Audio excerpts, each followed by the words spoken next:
네, 반갑습니다. 사랑합니다. 네, 반갑습니다. 예, 줌으로 참석하시는 분 반갑습니다. 네, 줌으로 여러분들이 참여하셨네요. 오래간만에 수요기도의 말씀을 전합니다. 오늘 말씀 선교에 관한 말씀이죠. 이방 지역의 첫 교회라고 말할 수 있는 안디옥 교회에 대해서 말씀을 드렸습니다. 안디옥 교회에서 이제 바울과 바나바를 선교사로 파송하는 장면이 나옵니다. 오늘 이 13장은 바울의 첫 번째 여행, 바울이 이후에 첫 번째, 두 번째, 세 번째 그리고 로마로 가는 여행이 사도행전 13장 이후에 쭉 기록이 되어 있는데 그 가운데 첫 번째 여행의 시작이 오늘 13장에서 나오고 있습니다. 바울의 이 선교 여행은 앞으로 선교에 관련되어서 모범적이고 또 처음 시도되는 그런 것이죠. 그래서 오늘 우리가 좀 길지만 한꺼번에 한번 읽어보았습니다. 그래서 이 바울의 선교의 그 드라마틱한 것을 좀 한번 느껴보려고 길지만 읽어보았습니다. 13장 1절에서 4절에 보면 안디옥 교회의 구성원들이 참으로 다양함을 볼 수 있습니다. 13장 1절에 보면 안디옥 교회에 선지자들과 교사들이 있다고 하는데 그 사람들 중에 대표적인 사람을 보니까 바나바, 니게르라는 시므온. 이 니게르라고 하는 것은 흑인이라는 뜻입니다. 흑인.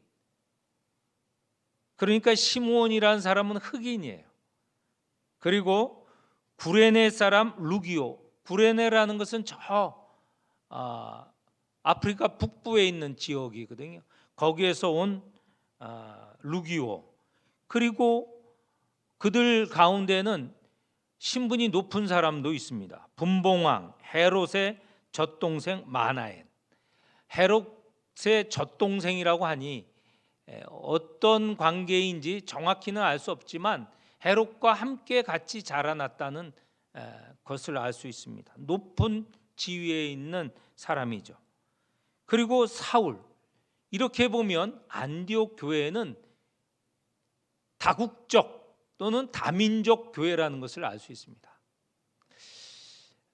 이 초창기 교회 예루살렘 교회는 유대인들로 구성이 되어 있는데 예루살렘 교회 이후에 우리가 또 다른 교회 규모가 있고 그리고 잘 알려진 교회가 이 안디옥 교회인데 안디옥 교회는 이 시리아 안디옥입니다. 요새 시리아라는 나라 알지요? 다메섹, 다마스커스가 있는 이 시리아입니다. 시리아에 이 안디옥이라는 지방이 있어요. 안디옥이라는 도시가 있죠. 그 시리아에 있는 이 안디옥에 이 교회가 보니 다 민족으로 구성된 교회다라는 것을 알 수 있습니다. 이 교회에서 선교사를 파송하는데 이 선교사를 파송하는 주체는 누구냐? 물론 교회가 선교사를 파송하지만 그 교회가 안디옥 교회가 선교사로 보내라고 하는데 결정적인 역할을 하시는 분은 성령이십니다. 2절에 보면 성령이 이르시되 내가 불러 시키는 일을 위하여 바나바와 사울을 따로 세우라. 이것은 성령께서 이 두 사람을 선교사로 보내시기 위해서 교회에 따로 세워 보내기 위한 금식과 기도를 하라 하는 말씀이죠. 그 성령의 시키시는 일에 따라서 안디옥 교회는 3절 4절에 보면 금식하고 기도하고 두 사람에게 안수하여서 4절에 보면 성령의 보내심을 따라 두 사람을 파송했습니다. 우리도 마찬가지입니다. 우리도 선교사를 보냈는데 우리 교회 영광교회가 조윤상 정명옥 선교사를 보냈습니다. 그런데 우리가 보냈지만 우리로 보내게 하신 분은 성령 하나님이 보내시게 하셨다는 것입니다. 이게 모든 선교의 원칙입니다. 원리입니다. 내가 보낸 것 같고 우리 교회가 보낸 것 같은데, 물론 우리 교회가 보냈고 우리가 보내고 기도하고 재정도 지원하죠. 그러나 그 교회로 하여금 보내게 하신 분은 성령 하나님이시다라는 것입니다. 선교의 주체는 성령 하나님이시다라는 것을 우리는 이후에 계속 만나게 됩니다.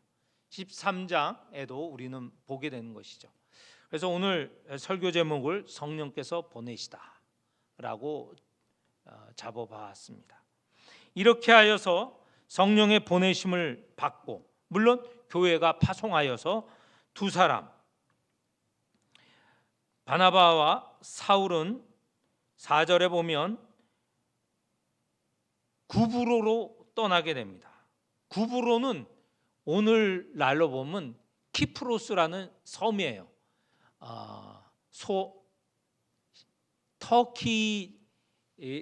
터키가 소아시아 지역에 있거든요.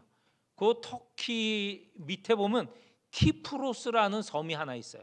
그걸 여기서 번역을 우리말로는 구브로라고 번역을 하는데, 그 섬으로 가서 선교를 합니다.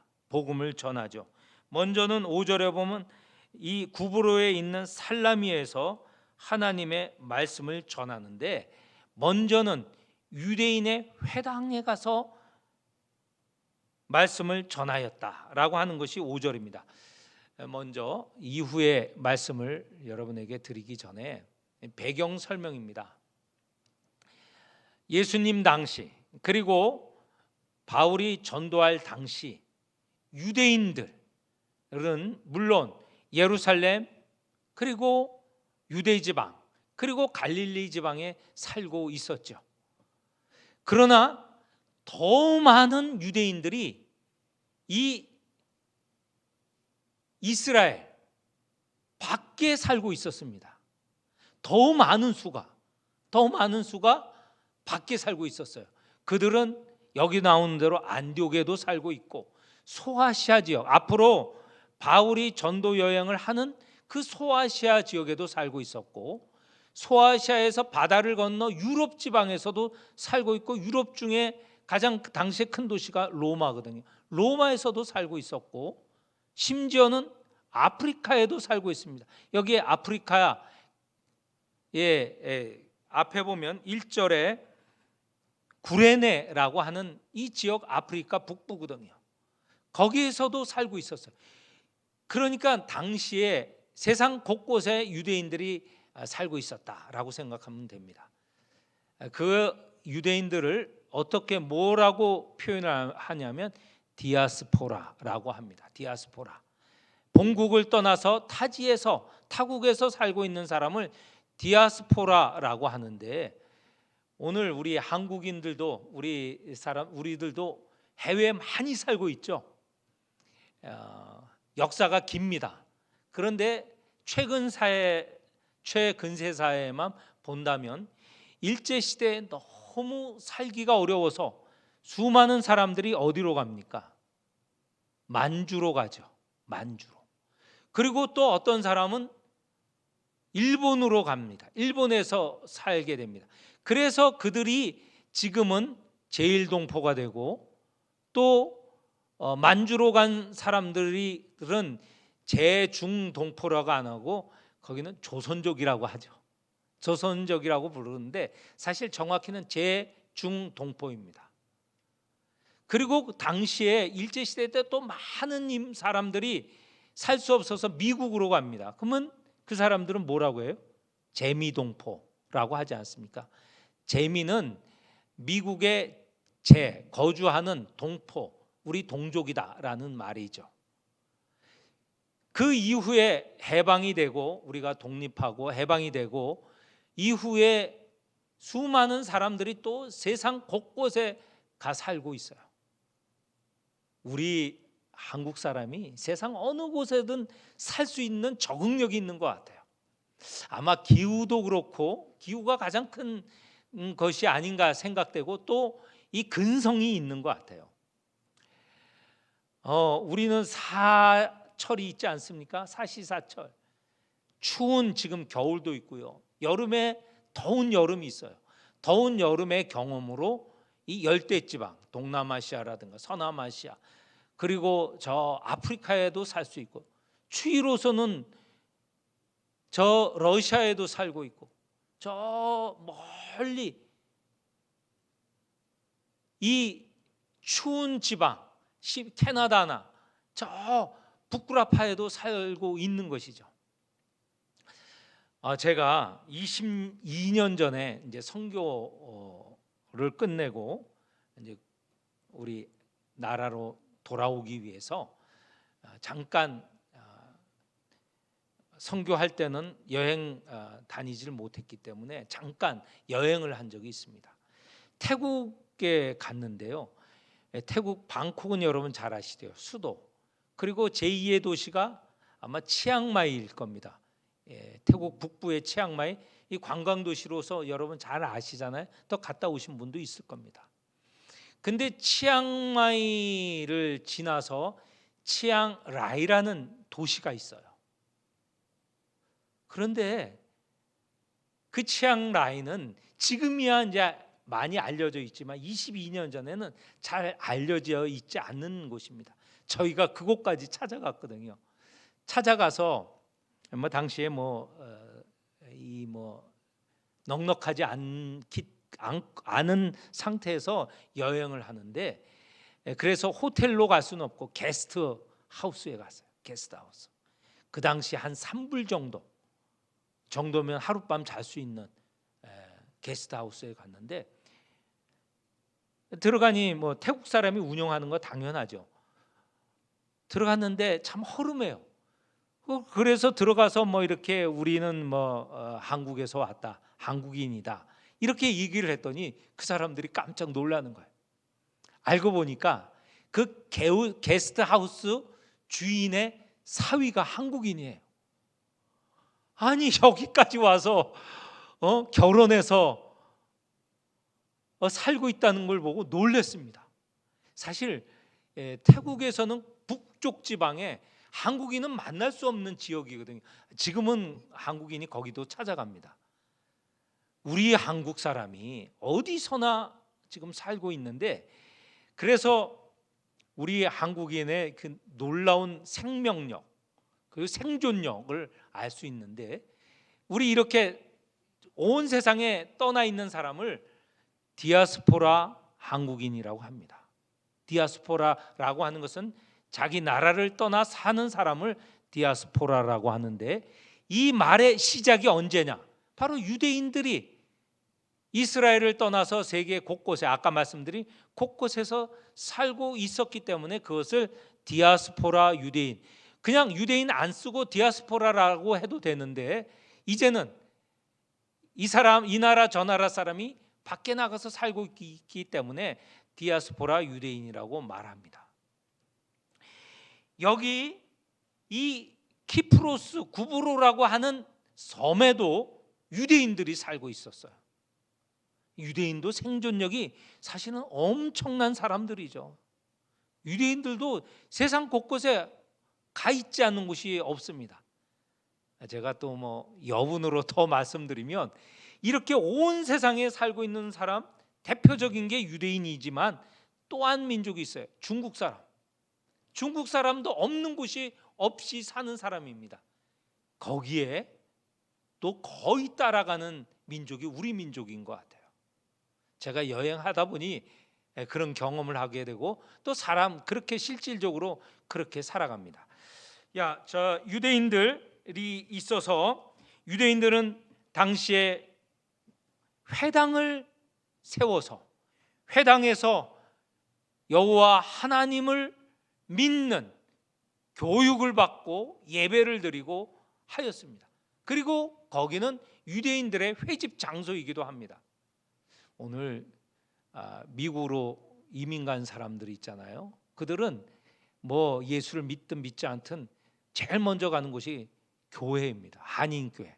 한인교회 가야 정보를 얻을 수 있고 또 가서 낯선 곳에 가서 한국인을 만날 수 있고 또 음식도 점심도 함께 얻어 먹을 수 있어서 한인교회로 몰리거든요.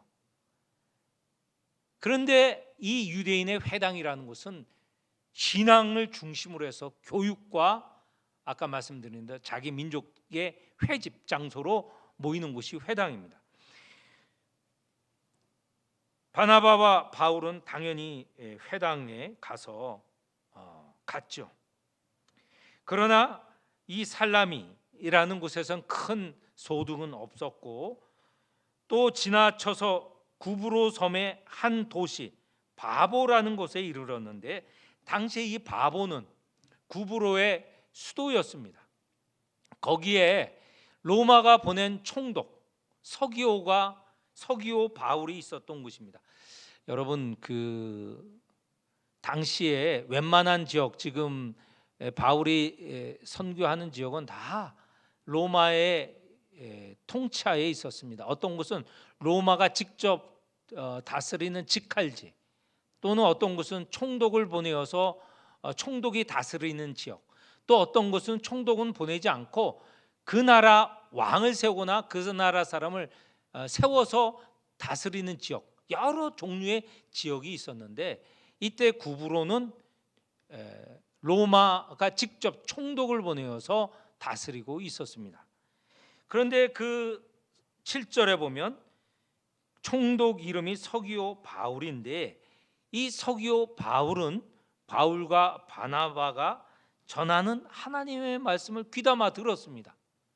그런데 이 총독이 복음을 말씀을 들으니 또 반대하는 사람도 있겠죠.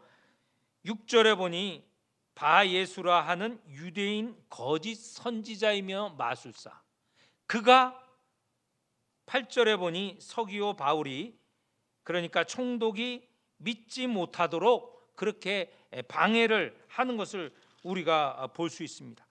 그때 바울이 9절에 보면 성령이 충만하여서 이 마술사에게 이렇게 말합니다. 모든 9절입니다. 거짓과 악행이 가득한 자요 마귀의 자식이요 모든 의의 원수요 주의 바른 길을 굽게 하기를 그치지 아니하겠느냐. 보라 이제 주의 손이 내 위에 있으니 네가 맹인이 되어 얼마 동안 태양이죠 해를 보지 못하리라. 이런 말씀에 따라서 이 바울의 말에 따라서 이 바예수 이 거짓 선지자 또는 마술사는 눈이 어두워졌습니다. 거기에 표현은 11절에 보면 안개와 어둠이 그를 덮이고 그가 다닐 수가 없어서 자기를 인도할 사람을 찾았다. 이런 말을 하죠. 이렇게 하여 결국 이 총독은 12절에 보면 그렇게 된 것을 보고 믿게 되었다. 놀라운 일입니다. 구브로의 총독 서기오 바울이 믿게 되었다는 것이죠.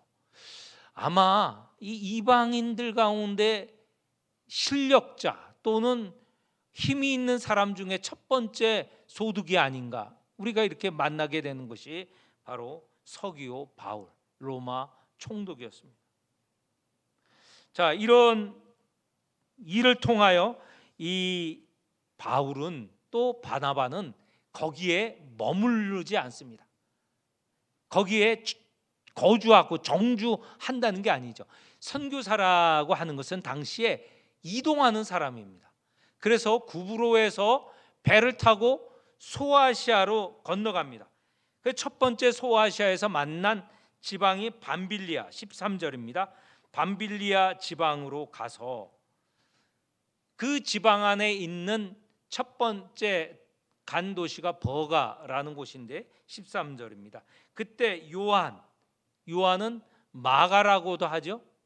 마가는 예루살렘으로 돌아갔고 바나바와 바울 일행은 더 나아가서 비시디아 안디옥이라는 지방으로 가게 되었습니다. 밤빌리아 지방처럼 14절에 보면 비시디아 지방도 큰 지방이고요. 그 큰 지방 안에 안디옥이라는 것이 있었습니다. 안디옥, 아까 안디옥 교회가 있었죠. 거기 안디옥과 다릅니다. 그 안디옥은 시리아, 이스라엘 위에 있는 시리아의 안디옥이고 여기는 소아시아에 있는 비시디아 지방의 안디옥이라는 것이죠. 이 안디옥에서 많은 일이 일어납니다. 제가 간략하게 말하면 세 안식일에 걸쳐서 일이 벌어지는데 첫 번째 안식일에 관한 것은 14절 이하에 나오는데 그들이 버가에서 더 나아가 비시디아 안디옥에 이르러 안식일에 회당에 들어갔다. 여기에 안식일에 회당에 들어갔다는 것은 이 회당은요 유대인들이 모이는, 주로 유대인들이 모이는 회당이라는 거 말씀드렸죠. 그러니까 유대인들이 곳곳에 살고 있었고 그렇게 살고 있는 지역에는 반드시 100%는 아니지만 많은 경우에 회당을 세우고 거기서 예배드리고 교육하고 모였다는 것이죠. 거기에 모인 사람들을 대상으로 바울이 일어나서 설교를 하게 됩니다. 복음을 증거하게 되죠. 그게 16절 이하의 말씀인데요. 41절까지 긴 말씀이 있는데 대략 제가 간략하게 말하면 이스라엘 역사를 말하고 이스라엘 역사 가운데 다윗을 언급하고 다윗에게서 메시아 구주가 오시게 되었다라고 하면서 그 구주는 다름 아닌 예수다라고 말하였습니다. 회당에 있는 유대인들은 예수에 대한 소문은 들었을 것입니다. 얼마 전에 예수라는 인물이 예루살렘에서 사형, 언도, 십자가형을 받았다라는 것은 풍문으로 들었겠죠. 그 당시에 이 소문이라는 것은 우리는 옛날이기 때문에 소문이 느릴 것이다. 아니에요. 굉장히 빨라요. 소문이 어떤 일이 일어나면 얼마 지나지 않아서 한두 달 지나면 그게 세계로 쫙 퍼져나가요. 왜냐하면 예루살렘에 모인 왔던 유대인들이 디아스포라 유대인들이 다시 자기가 사는 곳으로 돌아가게 되지 않습니까? 그들은 당연히 안식일이 되면 회당에 모이죠. 그러면 당장 그 소문이 돌게 되는 것입니다.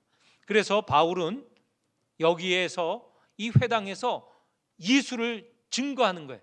그 예수는 다름이 아닌 다윗에게 후손으로 또 다윗에게서 온 그런 구주 메시아로 선포를 한 것이죠.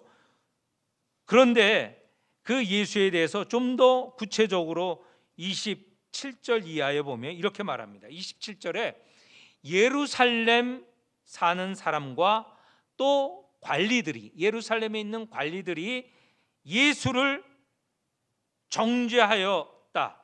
그리고 28절에 보면 죽을 죄가 하나도 없는데, 찾아봐도 죄가 없는데 빌라도에게 사형 언도를 요청했다는 것 아닙니까? 그래서 29절에 보면 십자가에 나무에 달려 죽으셨다.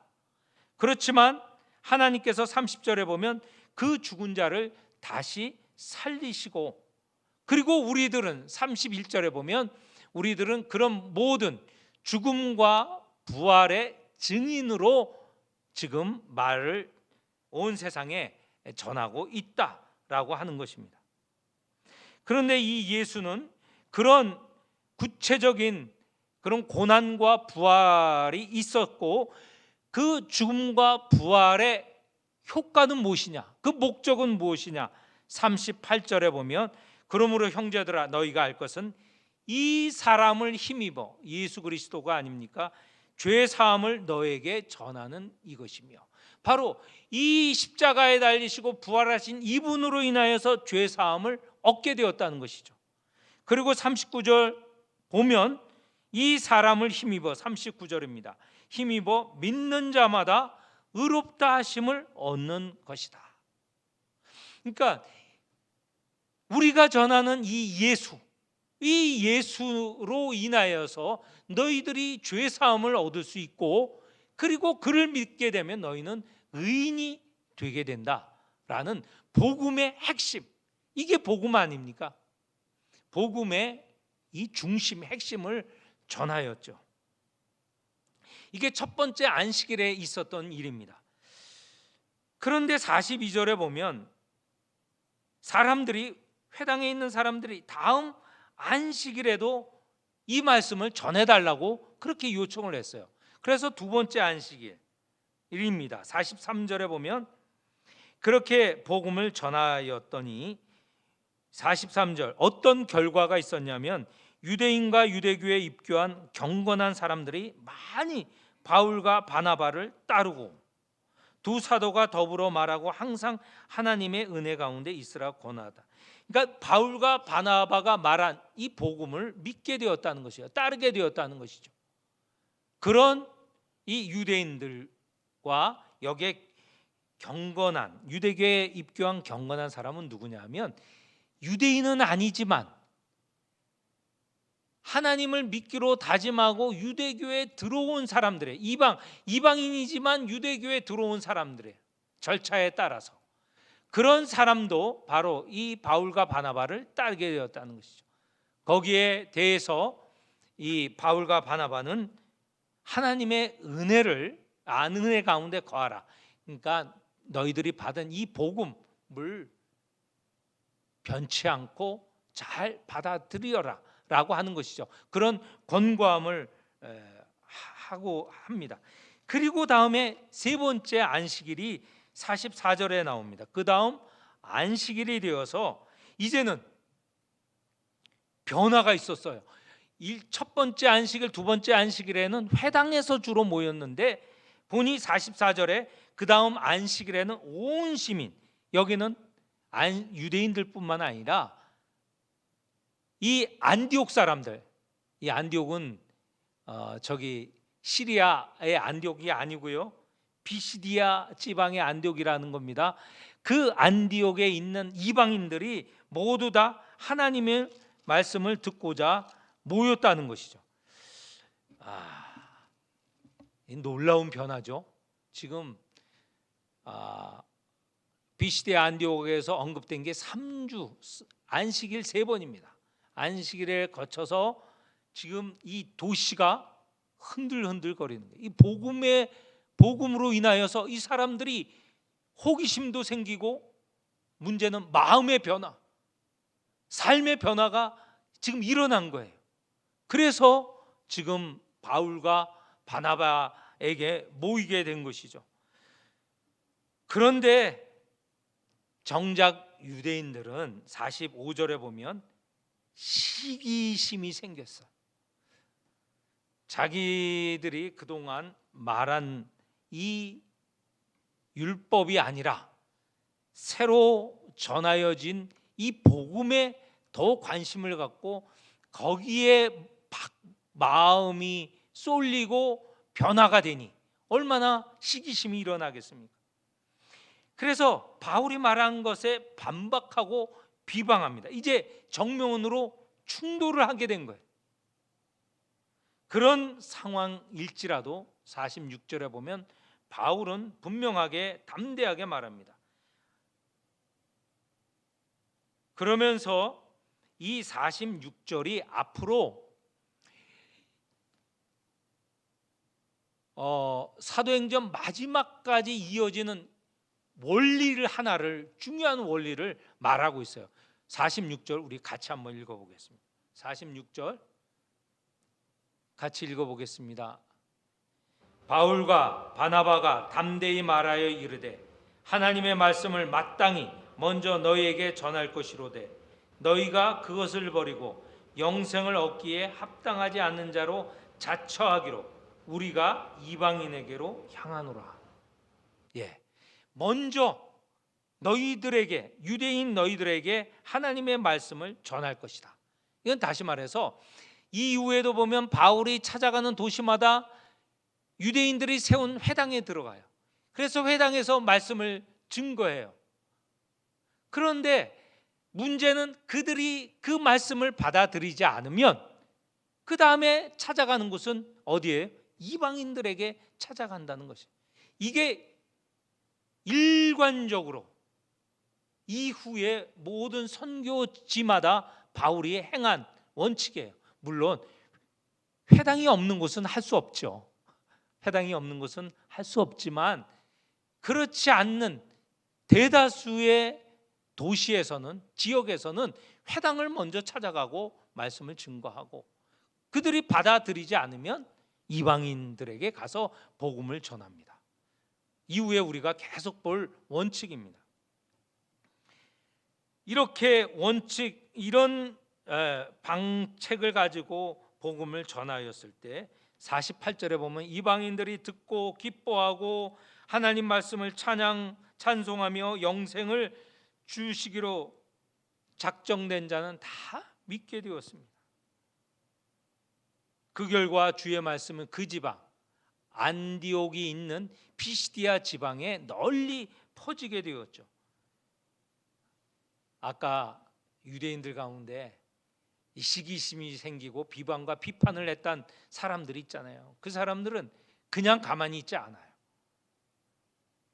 50절에 보면 그 유대인들이 경건한 귀부인들, 자기 회당에 온 이방 귀부인들, 아마 그 남편들이 힘이 있는 사람들이겠죠. 그 사람들을 동원하고 그 시내의 유력자들을 동원해서 바울과 바나바를 박해를 하고 그 지역에서 쫓아냈습니다. 두 사람은 흔쾌히 거기에 싸울 것도 없죠. 그 지역에 나오게 되고요. 그렇지만 52절 결론적으로 제자들은 기쁨과 성령이 충만하게 되었다. 오늘 우리가 읽은 13장 말씀을 통하여서 이 선교의 시작은 성령께서 하신 일이다. 성령께서 선교사를 세우고 교회로 하여금 파송할 수 있게 하셨고 또 선교 지역에 다니며 복음을 전하는 이 사도들, 복음 전파자들, 선교사들을 성령께서 충만케 하여 주셔서 성령께서 원하시는 일을 감당하게 하게 하신 것을 우리는 보게 됩니다. 오늘 우리의 선교도 마찬가지입니다. 우리 라오스 선교가 제대로 되기 위해서는 성령이 우리와 함께 하시고 성령께서 원하시는 일을 할 때 우리의 선교가 여기에 나오는 대로 결과가 있는, 누가 방해를 해도 방해할 수 없는 그런 결실을 얻게 되는 것이죠. 그리고 오늘 또 한 가지 말씀은 이 바울과 바나바는 당연히 성령께서 인도하시는 대로 행하였습니다. 성령께서 시키신 일, 그리고 그의 인도를 받는 일이 복음을 전하고 선교하는 사람들에게 있어서 기본적으로 갖춰야 될 일이죠. 그것 아니면 사람의 욕심 또 사람의 계획을 가지고 한다면 그 선교는 오래가지 못합니다. 오늘 이 말씀을 가지고 우리 교회도 성령이 인도하시는 선교, 또한 선교하는 우리도 성령 충만한 성도들이 또 선교사들이 그리고 또 선교를 지원하는 자들이 되어야 함을 깨닫게 됩니다. 이 말씀이 오늘 우리 라오스에 선교하는 우리에게 큰 지침이 되는 말씀이기를 축원합니다.